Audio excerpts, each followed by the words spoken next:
मेरी ही नज़रों के सामने जानवी की शादी हो रही थी और मैं बस बेबसी से खड़ा देख रहा था।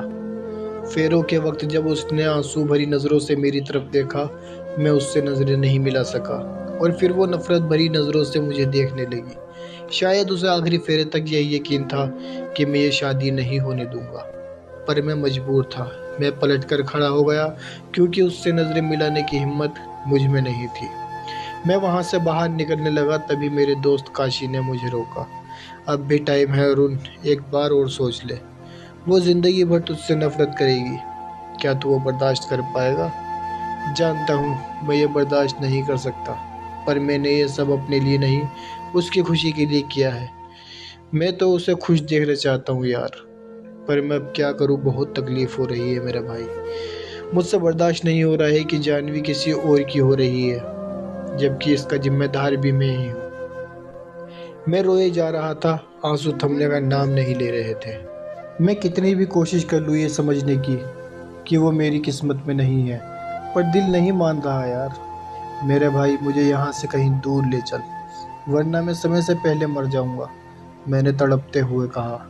नगीना उत्तर प्रदेश के बिजनौर में बसा हुआ एक छोटा और प्यारा सा गांव है।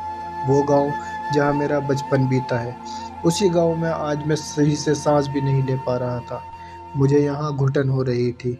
हमारी गांव में बहुत बड़ी फैमिली थी। मैं, मम्मी, पापा और एक भाई और एक बहन।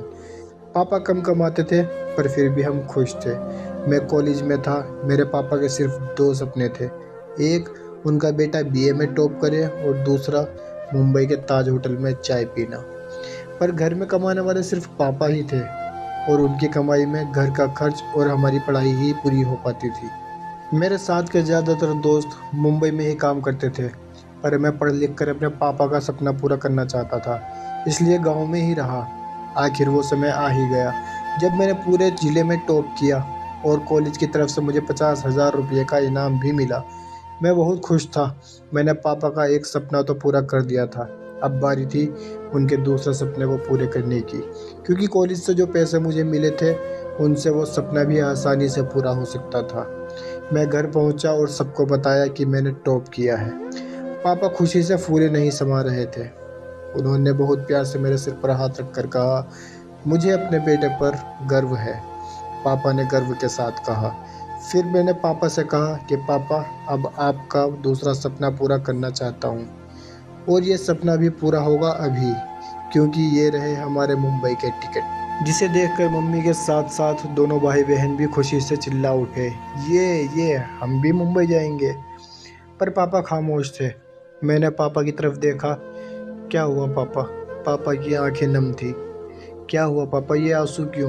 मैंने चिंता करते हुए कहा। कुछ नहीं बेटा, ये खुशी के आंसू है। मेरा बेटा इतना बड़ा हो गया है कि अपने बाप का सपना पूरा कर रहा है। एक बाप के लिए यही जिंदगी भर की कमाई है। मुझे तुझ पर गर्व है बेटा, पापा ने आंसुओं के साथ कहा। पापा, हमें पता है कि आपने हमें बड़ा करने के लिए कितनी परेशानियां उठाई हैं। आपने अपना फ़र्ज़ पूरी जिम्मेदारी से निभाया है। अब एक बेटे का वक्त आया है अपने माँ बाप के लिए कुछ करने का। जितना आपने हमारे लिए किया है उसके सामने तो मैंने अभी कुछ भी नहीं कहा। और उसके बाद पापा ने हमें गले लगा लिया। अगले दिन हम नगीना से दिल्ली और दिल्ली से मुंबई के लिए रवाना हो गए।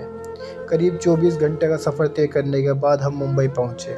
वहां पहले ही पापा ने अपने दोस्त प्रेमनाथ को फ़ोन करके बता दिया था हम आ रहे हैं, और वो हमें लेने स्टेशन आ गए थे। हम वहां से सीधे प्रेम अंकल के घर आए। प्रेम अंकल पापा के बचपन के दोस्त थे। मेरे पैदा होने से पहले ही वो गांव छोड़कर यहाँ रहने लगे थे। उनकी दो बेटियां थी, जानवी और पूजा। उनकी वाइफ का देहांत उस वक्त हो गया था जब उनकी बेटियां छोटी थी। उन्होंने ही उन दोनों को पाला था। हम जैसे ही घर में आए, पूजा ने दरवाज़ा खोला। नमस्ते अंकल। पूजा ने आराम से नमस्ते किया। जानवी अंदर से पानी लेकर आई। नमस्ते अंकल, उसने भी आराम से कहा। उनके शहर में कुछ कुर्सियां रखी हुई थी। हम उन पर बैठ गए और पानी पिया। हमने खाना खाया और सो गए। हम सुबह उठकर जल्दी तैयार हो गए और घूमने के लिए निकल गए। हमें कंपनी देने के लिए प्रेम अंकल भी साथ आए थे। हम मुंबई की हर जगह घूमे। आखिर में वक्त था ताज होटल में चाय पीने का। हम शाम को ताज होटल पहुंचे और मैंने 5 चाय ऑर्डर की। पापा ने कहा, बेटा तुम चाय नहीं पियोगे? मैंने कहा पापा मेरा दोस्त काशी भी यहीं रहता है, वो आने ही वाला होगा, मैं उसे लेकर आता हूँ। मैं ये कहकर बाहर चला गया। जैसे ही मैं बाहर निकला कुछ लोग बाहर भागते हुए आए। वो लोग चिल्ला रहे थे, बचाओ बचाओ। मैंने एक को पकड़कर पूछा, क्या हुआ, क्यों भाग रहे हो? उसने मुझे बताया कि अंदर कुछ आतंकी घुसकर अंधाधुंध गोलियां बरसा रहे हैं। मैं अंदर की तरफ भागा लेकिन कुछ लोगों ने मुझे पकड़ लिया, मुझे अंदर नहीं जाने दिया। हाँ, ये वही दिन था 26/11 का। इस एक हमले ने मेरा मुझसे सब कुछ छीन लिया था। कुछ ही देर में पुलिस और एम्बुलेंस वहां आ गई थी। अंदर से कुछ पीड़ित लोगों को बाहर लाया जा रहा था। मैं पागलों की तरह अपने परिवार को ढूंढ रहा था। मैंने देखा कि पापा और प्रेम अंकल की सांस चल रही थी, पर मेरी मम्मी, भाई और बहन मर चुके थे। उन दोनों को हॉस्पिटल ले जाया गया, मगर शायद मेरी किस्मत में अनाथ होना ही लिखा था। पापा और प्रेम अंकल का बेड पास में ही था।